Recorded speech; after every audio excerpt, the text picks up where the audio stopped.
qaybtii afraad sheekadii la magac baxday qisadii katiinka. haddii aadan soo daawan saddexdii qaybood oo ka horreeyey fadlan dib ugu laabo oo soo daawo si aad sheekada ula qabsatid. su-aashii inoo rahmanayd waxay ahayd Sarxaan iyo odayga kee guushu raaci doontaa. waxaa bilaabatay maxkamaddii waxaana ka soo qayb galay khalqi aad u fara badan. waxaa ugu horreyn meesha maxkamadda ah ka istaagay odaygii Sarxaan ka haystay katiinka aqalkana laga gubay, waxaana uu ku bilaabay sayidkaygiiyo waxaan ahay muwaadin u dhashay dhulkan, waan ku dhashay waana ku barbaaray, waxaan ka soo shaqeeyay ganacsi iyo xoolo dhaqid, waxaan leeyahay hal gabadh oo aan dhalay, magaceedana waxaa la yidhaahdaa Hana, waxaana u tarbiyeeyaa tarbiyad wanaagsan. qaadigii baa hadlay oo yidhi waa maxay qisada katiinka la xaday. odaygii ayaa yidhi katiinkan waxaan ka dhaxlay aabbahayna waxa uu ka dhaxlay awowgayna waxa uu kasii dhaxlay awowgiis, sidaas ayuu ahaa ilaa uu aniga iga soo gaaray. katiinku sayidkaygiyow waa macne xaqiiqo ah ku hadalkiisu, waana calaamad ka mid ah calaamadda qoyskeenna iyo sidoo kale boos weyn oo ka mid ah qoyska. qaadigii ayaa yidhi katiinka ma adaa haya? odaygii ayaa ugu jawaabay haa sayidkaygiyow anaa haya. qaadigii ma arki karnaa katiinka? odaygii ku soo dhowow sayidkaygiyow waa kan katiinkii. markii uu qaadigu arkay katiinka ayuu yidhi calaamadihiisa sheeg. waxa uu ku bilaabay hadalka asaga oo ka xun su-aashaas la weydiiyey. waa katiin lagu xiro qoorta, ka kooban tiro dhagaxaan wanaagsan ah. dhagaxaanta gudahoodana waxaa ku jira macdan, midabka katiinkuna waa cagaar, dhexdiisana jawharado ayaa ku jira. qaadigii ayaa hadalkii qaatay oo yidhi ma jiraan miyaa calaamado kale oo laga helayo katiinka? suu yidhi odaygii ma waxaa jiri kara calaamado kale oo laga helayo inta aan sheegay mooyaane? qaadigii ayaa yidhi magaciis magaca addoonka kaa xaday katiinka. inta uu eegay Sarxaan oo maxkamadda ku sugnaa ayuu yidhi magaciisu waa Sarxaan sayidii, waana carab. marakan Sarxaan waa uu istaagay. qaadigii baa kusoo jeestay Sarxaan oo ku yidhi ma waxaa tahay addoonka Sarxaan ee lagu soo eedeeyey inuu xaday katiinka? Sarxaan ayaa ugu jawaabay haa waa aniga. qaadigii ma waxaad sheeganaysaa in aad leedahay katiinkan? Sarxaan maya malihi, waxaa iska leh xaaskayga. garsoorihiiba aad u yaabay oo yidhi maxaa oo xaaskaagu magaceed? Sarxaan baa ugu jawaabay magaceedu waa Shamaa. garsoorihii waxaad moodaa albaab cusub inuu u furmay. hoos ayuu eegay, haddana inta uu kusoo jeestay ayuu yidhi hadda xaaskaagu ma joogtaa maxkamadda dhexdeeda? Sarxaan baa ugu jawaab celiyey waddankaygii ayaan uga soo tegay. garsoorihii baa su-aal kala weydiiyey oo yidhi dhulkee ayaad ka soo jeedaa adigu? Sarxaan ayaa ugu jawaabay waxaan ku abtirsadaa dhulka carabta, gaar ahaan Najdi. garsoorihii ayaa odaygii su-aal weydiiyey oo ku yidhi katiinka adaa hayay soo maaha? suu odaygii ugu jawaabay haa. garsoorihii ayaa waxa uu yidhi Sarxaan ii sifee oo tilmaamihiisa ii sheeg. Sarxaan ayaa bilaabay inuu sifeeyo oo tilmaamo nooca uu yahay katiinku. waxa uuna ku bilaabay katiinku garsooro yahow waa mid soo jiidasho leh, dhagaxaantiisu waa ay wanaagsan yihiin wayna barax tiran yihiin, qaabkiisu waa sida qaabka ilmada murugaysan oo kale ayuu mar u eg yahay, mar kalena waxa uu eg yahay farxad. waxa uu leeyahay hilaac sida hilaaca badda oo kale markii ay ku dhacdo fallaaraha qorraxdu. dhagaxaantiisu waxa ay ka kooban yihiin sumuruj iyo murjaan. dhagaxaantaas lama helo ilaa waxaa laga helaa buuraha aadka u waaweyn dhexdooda. dhagaxaanta katiinkani qaadiyow waxa ay ka kooban yihiin 33 xabo. dhulkayagana waxa uu ka leeyahay boos khaas ah. tiradiisa haddii la saddex jibaarana waxa ay noqonaysaa 99 magaca Ilaahay oo aan u baahnayn in la kordhiyo iyo in hoos loo dhimo. xaqiiqada katiinkanina waa jawharad, jacaylkiisana ma helo ilaa qof laasimay tawxiidka Alle.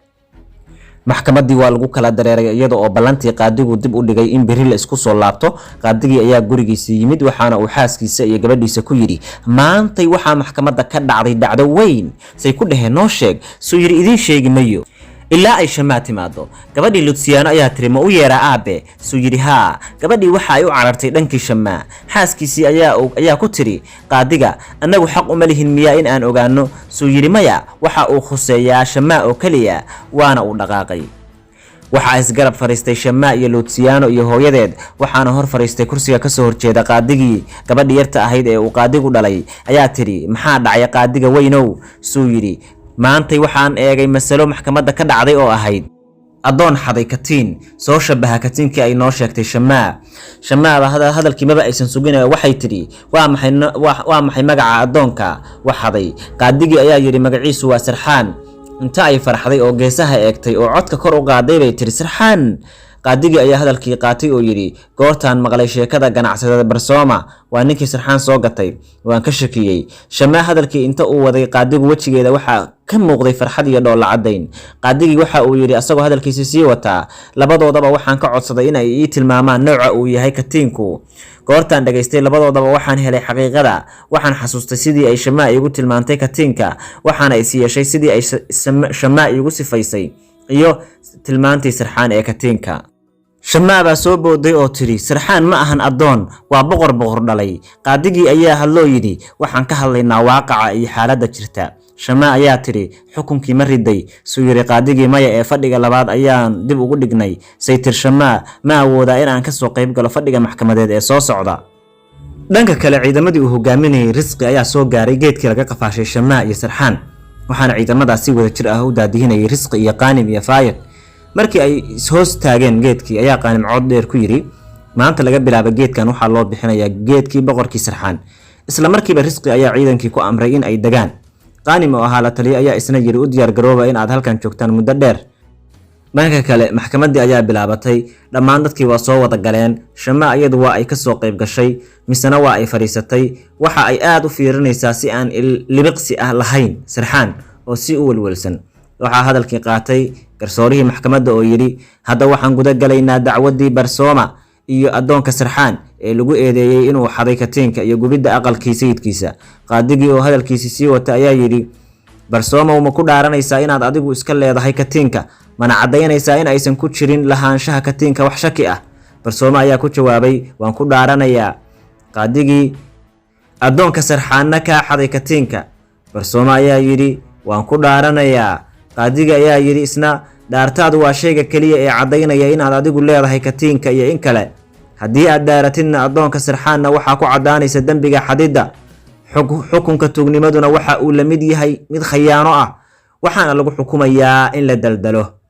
Barsoomow ma dhaaranaysaa? Barsooma ayaa ku jawaabaya waan ku dhaartay. qaadigii ayaa yidhi soo dhawow si aad dhaarta u adkaysid. Barsooma waa uu soo dhaqaaqay, waxaana uu soo dhaqaaqay xaggii garsooraha oo saarnaa meel kore oo fadhiga maxkamadda ka mid ah. garsoorihii ayaa yidhi kor u qaad gacantaada dhehna waxaan ku dhaaranayaa diinta Injiil ee muqaddaska ah. inta uusan ku celinin dhaartaas Barsooma waxaa soo booday inantiisii Haana oo cod dheer ku tiri maya, katiinka waxaa iska leh Sarxaan. odaygii Barsooma oo yaaban ayaa gabadhii eegay misana qaadigii eegay. qaadigii ayaa hadlay oo yidhi maxaa tahay adigu, maxaadna u dhawaaqaysaa? waxay ku jawaabtay waxaan ahay Haana sayidkaygiyow, waxaan ahay gabadhii uu dhalay Barsooma, kaas oo gacantiisa kor u qaaday si uu u dhaarto. qaadigii ayaa yidhi waxa uu xaq u leeyahay inuu dhaarto. say ku jawaabtay asaguna xaq uma laha inuu ku dhaarto wax uusan xaq u lahayn. katiinkana waxaa iska leh Sarxaan, waxaana uu isku dayay inuu ku xoreeyo naftiisa. aabbahayna waxa uu u ballan qaaday inuu xoreyn doono. goortii uu siiyey katiinkana waxa uu ku eedeeyay tuugnimo. marakan waxaa aad u qayriyay odaygii Barsooma asagoo eegaya gabadhiisii. waxa uu ku leeyahay gabar yahay caaqada ah. waxaa la hadlay Barsooma garsoorihii oo ku yidhi ha kala goynin maxkamadda. garsoorihii ayaa asagoo gabadhii la hadlayay yidhi ma joogtay goortii aabbaha la siiyey katiinka Sarxaanna uu ku eedeeyay xadidiisa? say ku tiri cod dheer haa. Barsooma ayaa qayliyey oo yidhi waa beenteed, been ayay sheegaysaa, adoonkuna been ayuu sheegayaa. qaadigii ayaa ku jawaabay markii aan ku idhi tilmaan ka bixi katiinka ma aadan u tilmaamin xubin. sow ma ogid awoowayaasha inay kaa xanaaqsan yihiin oo aadan aqoon u lahayn calaamadahoodii u gaarka ahaa. haddii aadan ahaan lahayn muwaadin, Sarxaanna ahaan lahayn adoon, waxaan kugu xukumi lahaa xabsi. garsoorihii ayaa ku jeestay oo yidhi qaado katiinka Sarxaanow. Sarxaan ayaa soo kacay si uu katiinka u qaato asagoo ishortaagay odaygii Barsooma. Barsooma ayaa ku jeestay garsoorihii oo yidhi ma isku waayayaa adoonka iyo katiinka sayidkaygiiyow? qaadigii ayaa yidhi raac Sarxaanow. marakan waxaa si halhaleel la u soo booday Shamaa oo tiri maxaad ku samaynaysaa katiinka iyo Sarxaan, muwaadin yahow xorta ah? suu yidhi waan iibsanayaa waana iibinayaa. say ku tiri ma waxaad isku iibsanaysaa asaga oo xambaarsan katiinkiisa? markan indhihii Sarxaan way weynaadeen, wejigiisuna waa uu jaalloobay marna guduutay.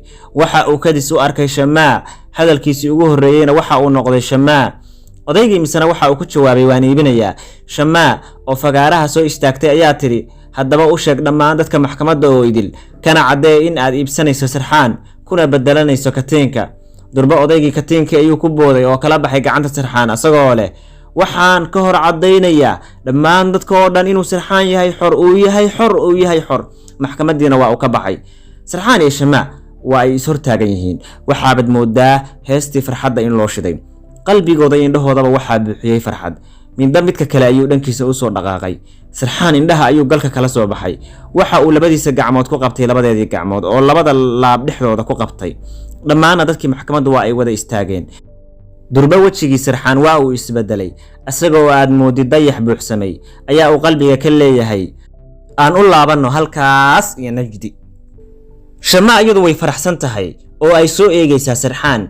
isla qalbiga ayay jawaabta uga celisay iyadoo leh xagga iyo Najdi. Sarxaan iyo Shamaa ma ku soo laaban doonaan dhulkoodii iyaga oo bad qaba. maxaa is leedahay waa ay dhaceen ishelkii ay isheleen kadib Shamaa iyo Sarxaan. sidoo kale talow qaraasina kale ma heli doontaa masiirkoodu muxuu noqon doonaa waa su'aalaha inoo rahman qaybta 5 ee sheekada ee hamoogaanin. muuqaalkan waxa idiin soo diyaariyay idin soo jeedinaya anigoo ah Cabdullaahi Cabdikariin Khaliif. dhinaca Facebook haddaadna nagala socotid share iyo like inoogu qabo dhinaca YouTube kana subscribe iyo like dhiirigelinta aad baad u mahadsan.